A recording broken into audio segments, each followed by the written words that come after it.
If Hannah Hidalgo is not on it, Notre Dame is a no-go. Greetings and salutations and welcome to the Odd Coaches Podcast, the global authority on coaching leadership, where coaching wisdom meets real talk. I am your host, Dr. Keith Adams, and on today's Throwdown Thursday edition, special NCAA Women's Tournament Preview Show, we're going to go through and tell you teams that we think are the best, think you should stay away from, and some sleepers if you're doing things strictly for entertainment purposes only. Segment 2, we'll give you our Final Four and tell you about an event in the Odd Coaches Podcast tournament. And in segment 3, we're going to talk about the lack of student-athlete voice as well as cheating in the portal. We'll have that conversation with us today, our basketball correspondent, Danny Thompson, and our favorite administrator, Robert Abney. Gentlemen, let's go ahead and get started. So in Region 1 in Fort Worth, I hate how the women do this thing. Why can't we just be north, south, east, west? But whatever. I got the best team being UConn, and the second best team, strictly for entertainment purposes only, Vanderbilt. Danny, who do you have as the best team in Region 1 Fort Worth? I hate that. I mean, it's UConn and it's everybody else. Yeah. What are we talking about here? I threw out the in the building in case you want to watch another team. But don't get me wrong. I'm going to watch Vanderbilt for the field of story because for me, anything Vanderbilt, whether it was men's or women's basketball and football, has been the punching the heck of college athletics forever. So I'm going to watch the Vanderbilt game as a field of story. But if I had to look at another team in this bracket that people need to keep their eye on, it's probably going to be Maryland because they're coming into the tournament rather high right now. I mean, yes, they fell in the Big Ten Conference tournament, but going into the conference, there were very few teams that were playing better than Maryland was at that time. So if I had to look at teams outside of UConn, it would be Maryland and it would be Vanderbilt. all right, that's very kind of you to talk very nicely about the local team, who we'll root for. But, okay, Robert, who are the best teams in Region 1 Fort Worth, which is just a few hours outside of the Abney compound? There's nothing to talk about after UConn. I mean, they are by far the best team in the tournament. I mean, Vanderbilt is interesting and fun, and their head coach played at UConn. And if they wind up playing the regional final, which is what I would expect UConn to beat them by 30. Yeah. Okay, worst team. Okay, so look, we're not being mean. We're being mean, but this is basketball. And I'm just not a fan of Iowa State because they can't go lateral. They can't defend really good teams at a high level. So a lot of folks are going to pick them because of Audi Crooks and bless her heart. But man, it's not going to work out for me. Danny, who's the worst team that's going to hurt some people's feelings if they pick Notre Dame. Ooh. Strictly because if Hannah Hidalgo is not on it, Notre Dame is a no-go. And that's not a knock on Notre Dame. Notre Dame is one of the better teams in the country. But for that region, for that bracket, no. Because, again, and I watched Notre Dame a lot this season. When Hannah Hidalgo was on it, you were not stopping Notre Dame. There's a reason she's conference and defensive player of the year for the ACC this year. She's that good. If she's not on, if she's not dealing what she normally does, Notre Dame is a wash. And you mentioned Iowa State. It's the same thing with them.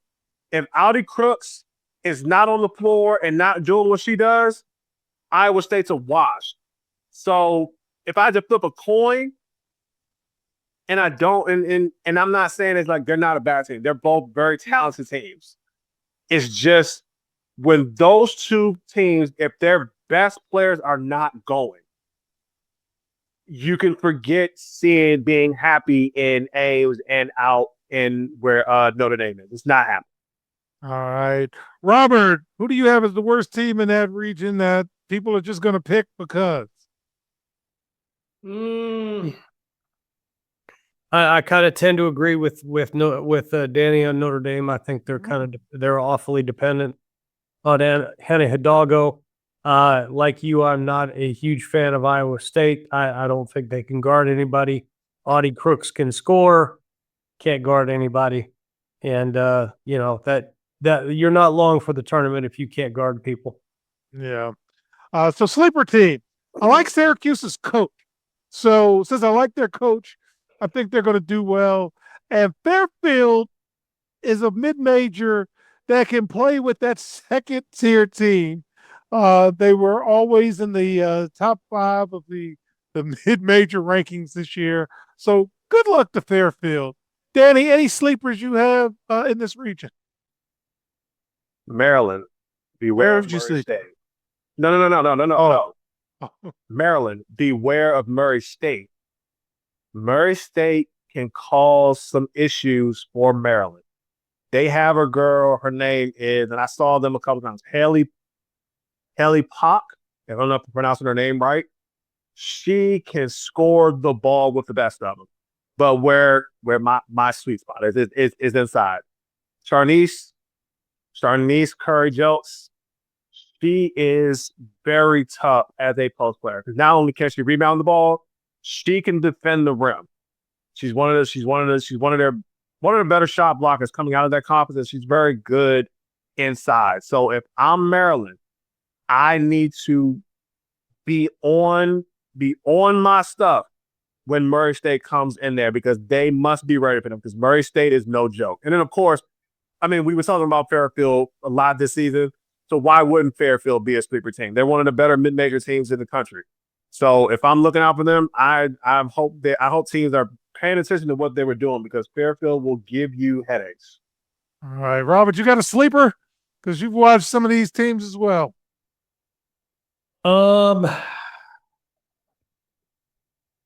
I mean, not really a sleeper. I mean, the only team in this bracket with any potential to give UConn any trouble is Vanderbilt. Yeah. They can go, they can shoot it. They get a little bit loose with the basketball, and that's not going to be. They can't do that against UConn. But if they're able to, if they're hitting shots and they're not turning the ball over, they have the potential to at least give UConn some difficulty. All right, so now we're going to go Region 2, Sacramento. Don't do this anymore. Best team. UCLA is the best team, but LSU is good too. Danny, who's the best team in Region 2, Sacramento? Outside of those two, I would go Ole Miss. I like Hottie McMahon running the point guard for them. She was a force for a lot of the SEC to deal with because she's one of the bigger, stronger guards in the conference. And then you might not like them, coach.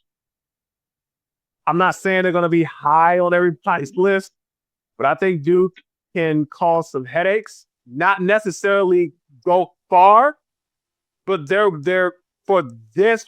I'm strictly going by this region only. Duke is one of the better teams in this region. So if I had to go top 4, it's UCLA, LSU, Ole Miss, then Duke. All right. Robert, what do you think the best teams are in Region 2, Sacramento? I mean, definitely UCLA. I mean, LSU is good. LSU is good. They are. I mean, the SEC is tough. They're a top 3 team in the SEC. I have a hard time with Kim Mulkey. I just do. I am not a fan. Not a fan. And if Franchise was here, he'd say, Doc, you got to put that aside. So I've tried my best to put that aside. No, I just and here's what I will say. I mean, you know, Texas, if they do not play well, Texas Tech is more than capable of beating them in the second. Right. So my worst team, and I love their coach. She's local. I think Duke's gonna let you down. I just haven't liked their team this year as much as I should at this time of the year. Danny, which team do you think is gonna let them let their fan base down? Oh man, I'm sorry, Baylor. Baylor was so inconsistent for me coming out of Big 12, and I was high on Baylor when the season got started. But the minute we hit December going into January, they started the seesaw a little bit going into conference play, and when conference play got started. So I'm not betting high on Baylor. Okay, Robert, who's gonna let their fan base down? Agreed. I agree. That was where I was going as well. I Baylor has been horribly inconsistent. I mean, they've got Big 12 talent. I mean, the Big 12 is not a bad league, but they're just so inconsistent. Wouldn't shock me at all if they get knocked. They probably won't lose that first game because they are playing somebody from the play-in. But Duke getting them in the second round, that wouldn't surprise me at all. All right, I got two sleepers. I got Princeton from the Ivy Leagues. They have been hanging around all year, and I like Richmond. I do. I have watched them, paid attention to the A-10. Danny, do you have any sleepers in this region? I mean, Coach, I'm right there with you. Princeton is the one who I'm paying attention to because the only thing that hurts Princeton is if they get past Oklahoma State, that got UCLA. Yeah. That is the only thing that it worried me about Princeton. Princeton is the only sleeper team for me. I was thinking maybe if they're on it, Gonzaga, maybe Green Bay. But I forgot one. Richmond. I think Richmond will cause problems for Baylor that Baylor will not know what to do with because they don't. Most major programs don't pay attention to mid-major level programs on the women's side. So if I had to pick two, it would be Princeton and Richmond. Yeah. Robert, any sleepers from this region for you? Watch out for Gonzaga. Okay. That is a good West Coast Conference team. They are a good team. I don't know if we'll see if they can handle Ole Miss, but that's a good team and they are dangerous. All right. So now Region 3, Fort Worth. Again, you hear me say it, so I'm blue in the face. Why are we doing this? Best teams, Texas and Michigan, and it's really not Michigan, but I pick somebody else. Who's the best team in Region 3, Fort Worth? It's Texas and Michigan, and I can't pick anybody else. I would have been with Louisville, but again, Louisville is the same amount as Baylor. Very inconsistent as the season went on, but it's Texas or Michigan at this point. I don't even think it's an or. Robert, best team in the Region 3, Fort Worth, in your opinion? It's not an or. It's Texas. It's not an or. Oh, hey, worst. I don't like Kentucky. I like their coach. I don't think their team is any good. I don't like the Louisville coach. His team is okay, but I just think they're going to let some people down. Danny, who don't you like in the Region 3, Fort Worth? Tennessee. Tennessee is and this has nothing to do with what's going on with them inside the program. I'm talking strictly in between the four lines on the floor. Tennessee was supposed to be a rock in the SEC, and they just weren't this season. They had problems protecting the basketball and finishing games. And you cannot have those issues going into the NCAA tournament. You just cannot. All right, Robert. What about you? Who you think is going to let down the fan base? Yeah, I agree with Danny. I don't think Tennessee can wait for the season to be over. they cannot wait. They want to go home. I don't think Louisville will be around very long. I see Alabama getting them probably in the second round. Yeah, probably those two are the biggest ones, I'd say. You guys are so wrong. Okay. So, sleeper teams. WVU is a sleeper. They might hang around longer than you think. James Madison may actually hang around longer. Rhode Island is not bad. The A-10 was not bad. And Robert, don't you yell at me. I like Tennessee because it's been so bad that this is that time where everybody bunkers mentality and say, nobody likes us, nobody believes in us, blah, blah, blah. And they put together a great weekend before they get the finisher 1, 2, 3. I'm going to go back to Robert because he knows, yeah, I'm crazy, aren't I?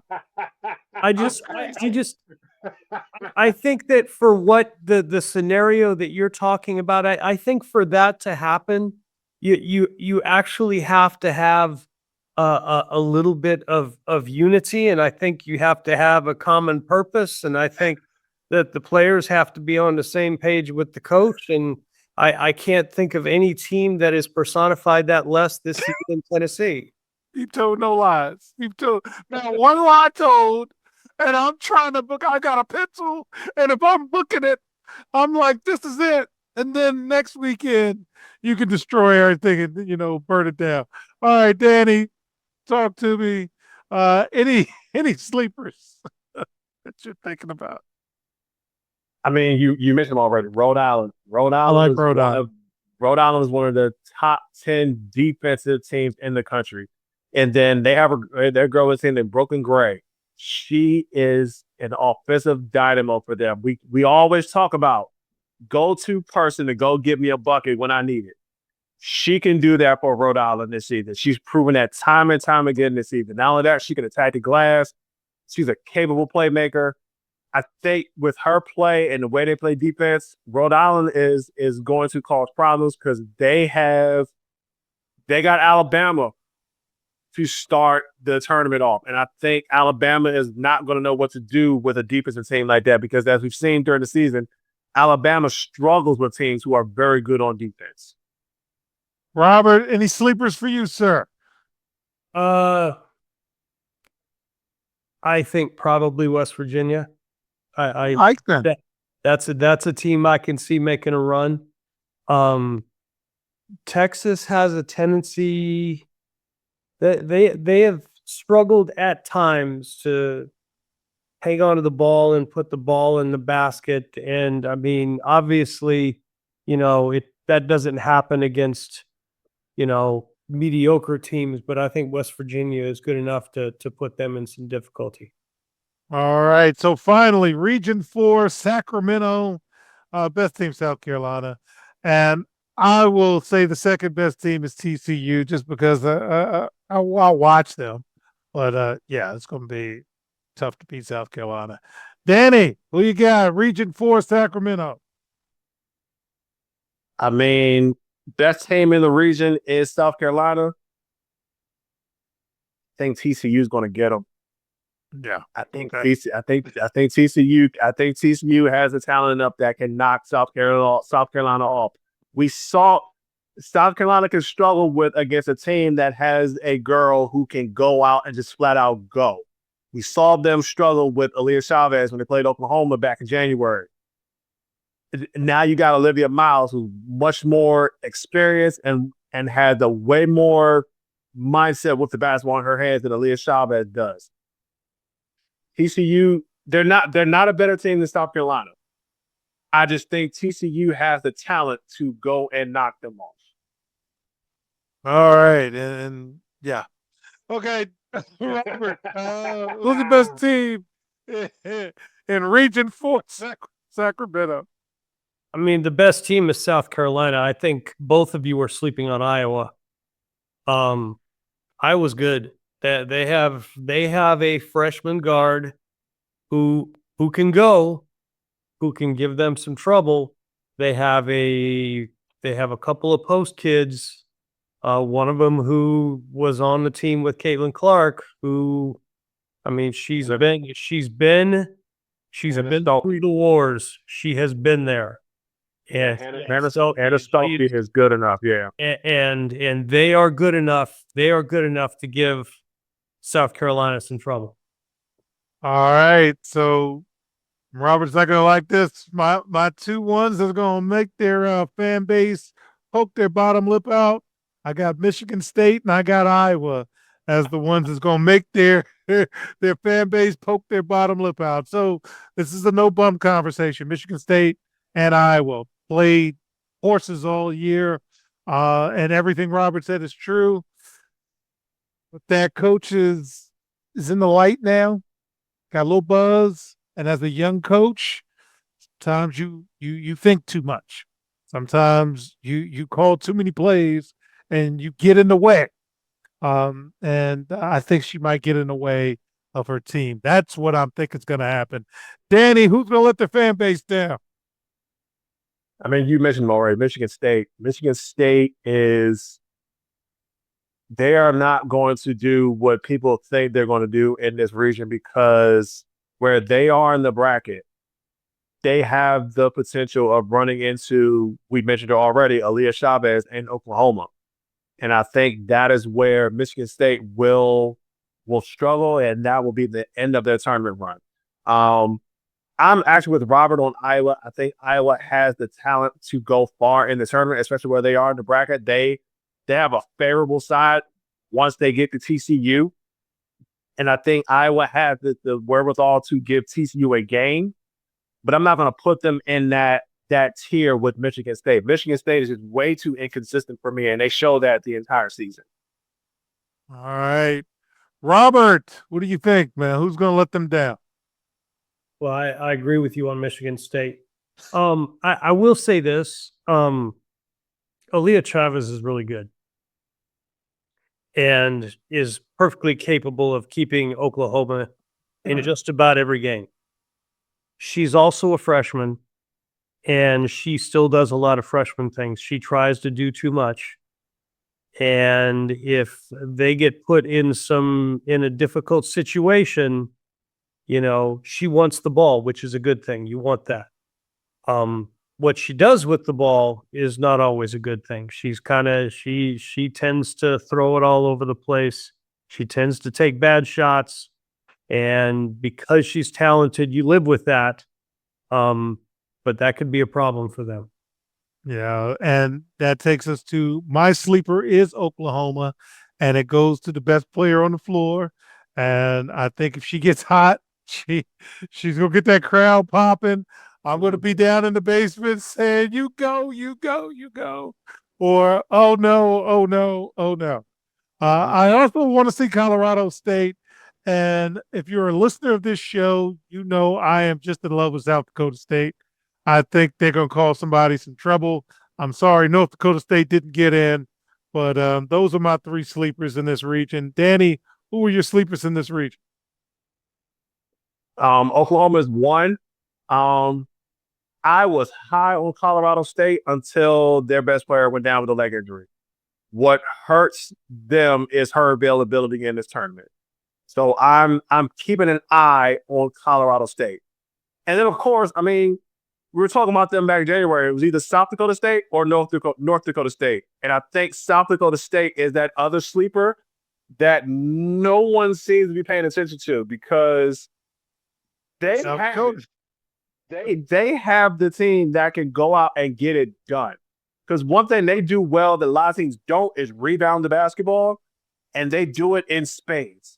So if I had to pick two, it would be Oklahoma and South Dakota State. Again, I was high on Colorado State, but I was watching their conference tournament, and when their best player went down with a leg injury, I said their tournament run won't be long, but they play well when it comes to next girl up. So they're going to be somebody to watch out for. So those, if I had to pick a third one, it would be them. So those are the three teams that I would pay attention to. All right, Robert, close us out. You got a sleeper in this region. I think same three teams. I mean, if Aaliyah Chavez doesn't play well, if she plays like a freshman, if she throws the ball all over the place, they'll be out early. If she plays like the best player in the region, which she could be, they're going to be around a while, and they will be a handful for South Carolina. I like Colorado State. I also like South Dakota State. We've been talking about them all year. We said that, we felt like 2 teams from the Summit should get in. We didn't think they would, of course, but we said they should. They should. Yeah, but South Dakota State is no joke, and Washington needs to be aware of that and scout properly. All right, so fans in segment 2, Danny and I will give you the easiest Final Four possibly in the history of basketball, and also tell you about an in-person event for the Odd Coaches podcast. We'll be right back on the Odd Coaches podcast. Hi, everyone. Dr. Keith Adams here, and for over 30 years, I've dedicated my life to helping student athletes succeed, not just on the fields and the courts, but in the classroom and beyond. And that's why I founded the CKA Save Project. The CKA Save Project understands that finding the balance between academics and athletics is crucial for long-term success. That's why the CKA Save Project offers a range of programs, including personalized consulting, mentorship, and coming in 2027, our innovative Gap Year Basketball Academy designed to assist both young men and women reach their full potential both on and off the court. I'm incredibly excited to announce that the CKA Save Project is now partnering with the Cascade Sports Network. This partnership will allow us the opportunity to amplify our message and reach even more student athletes through the Odd Coaches podcast and other exciting initiatives. Join the CKA Save Project and the Cascade Sports Network as we empower the next generation of student athletes. Visit CKA on the web at www.ckasaveproject.org to learn more. Let's work together to find the balance and help unlock your potential.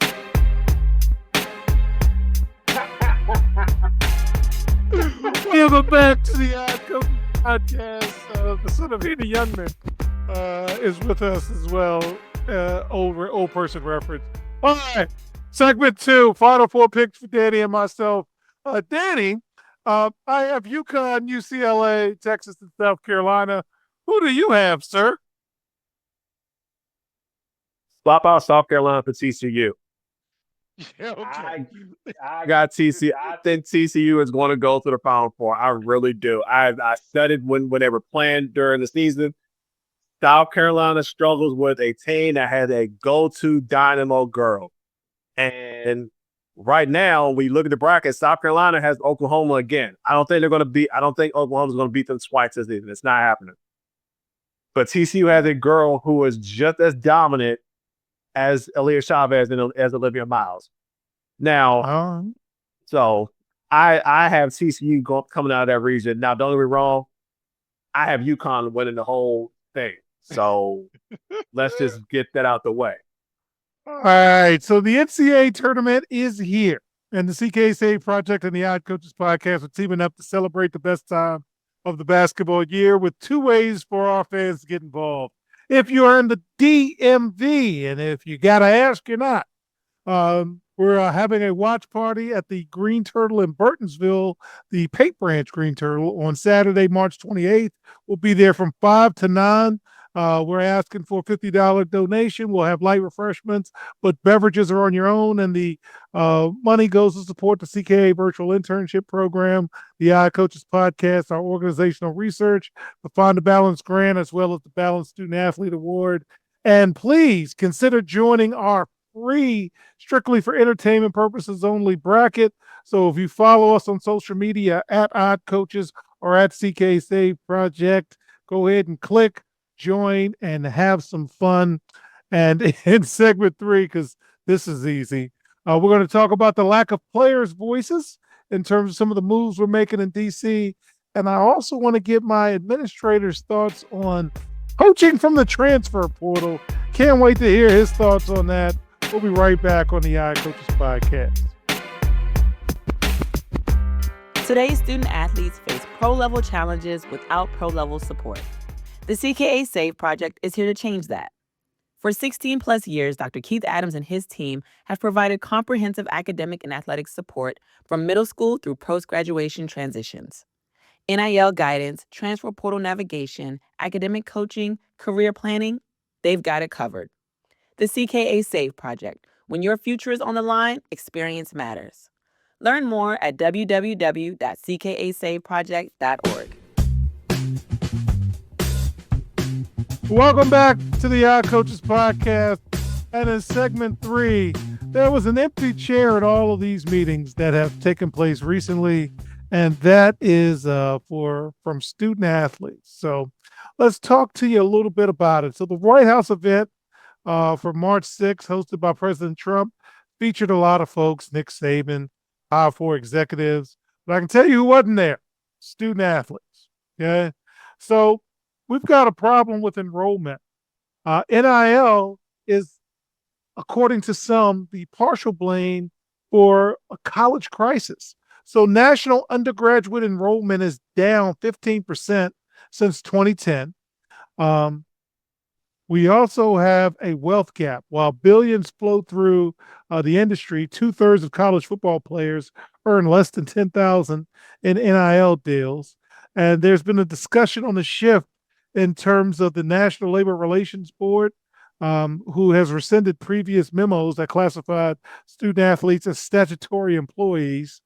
You got a lot going on. So Danny, as a former student athlete, any thoughts on the lack of student athletes' voice with all of these things going on? I think that's a huge problem because in that room, it was a lot of legacy voices, either legacy voices or people who have no business talking about college athletics. This whole talk of NIL and the transfer portal is a bad thing for college sports. None of this is going on when coaches would just up and leave and say, I see y'all when I see y'all. I get it. It's a business. No one's knocking it. But guess what? We as college athletes are in the business for making sure we're putting ourselves in better situations. And it's time that the voices of college athletics be heard through the lens of student athletes. Why are you in a room talking about something that these guys who have been out of college sports for a couple of years now, with the exception of Nick Saban, why are they in the room having a discussion and they have no business having a discussion about? Because, I mean, especially with the federal government, y'all got other issues to worry about than what's going on in college sports. So I don't know why y'all are getting, trying to put your stamp on something that you have no clue about.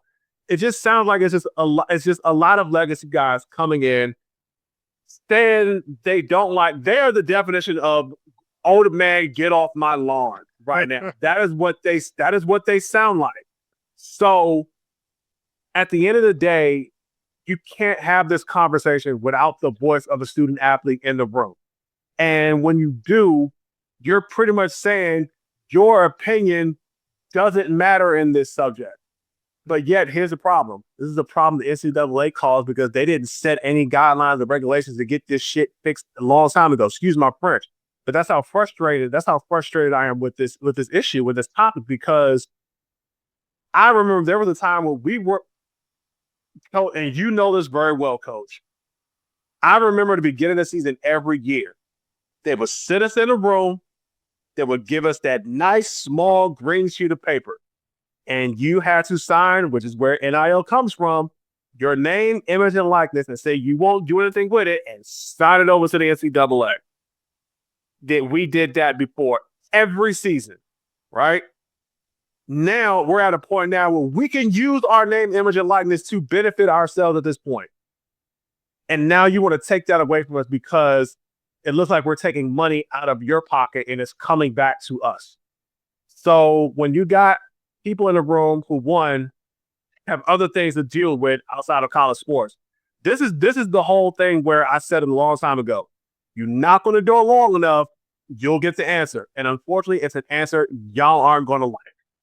All right, so I'm going to turn this over to our administrator. The Big Ten, Robert, has formally asked the NCAA to pause all tampering investigations and enforcements, arguing that the current rules are antiquated and impossible to enforce equitably. One of the things is the 90-minute problem. The letter that the Big Ten sent to the NCAA said 1,000 players entered the portal on January 2nd and took campus visits that same weekend. Some players signed with their new schools within 90 minutes of the portal opening. The Big Ten argues that there's a competitive disadvantage. The SEC and the Big Ten officials admit that if a program isn't communicating with players before they enter the portal, they're already behind the game. And there's also an enforcement failure. Despite thousands of transfers, only 15 major tampering cases have been adjudicated in the past 5 years. The Big Ten argues this proves that the rules are a suggestion rather than a law. With that being said, sir, what do you think about all of this that's going on? Help guide us. Well, I mean, it's clear that, I mean, if the SEC and the Big Ten are admitting that, well, if we don't communicate with the players before they get into the portal, then we're already behind. I mean, then they're kind of giving up the game to begin with, right? I mean, you're just giving it away right there. Of course we're tampering because that's what we have to do, because that's what everybody else is doing. I mean, one question that clearly needs to be answered is, who's going to enforce this? Who's in charge of that? Because you have 15 tampering cases being adjudicated by whom? By the NCAA? By the conferences? By the schools? I mean, who's doing that? Who's doing that? And there's no, there's no way to adjudicate any of that. There's no way to regulate any of that. There's no way to manage any of that. I mean, if schools can pay players directly, does tampering even exist? I mean, what's wrong with a player going out and seeking market value? If I'm getting $150,000 from school A and school B reaches out and says, "Hey, we'll pay you $250," why would I not go? If the rules don't prohibit that, which they currently don't, why would I not go? So I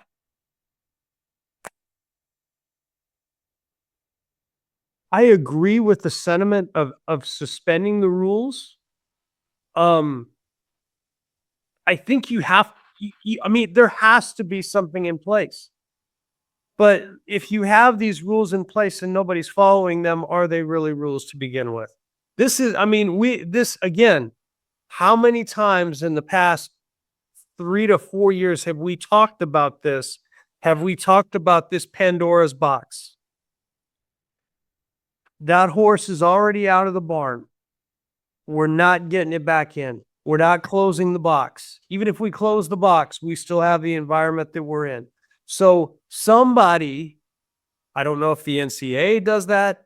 I don't know if the SEC and Big Ten decide to work with the other power conferences to put together a commission to regulate. I have no idea. But either there are no rules, or everybody agrees on a set of rules and creates a enforcement body or uses the NCAA to enforce them. And then we might return to something resembling order. Because we know we don't have that now, right? This is bad. What did you think was going to happen? And we don't have a lot of answers. But one of the things that has been asked, and we're going to try as an organization to provide it, is information.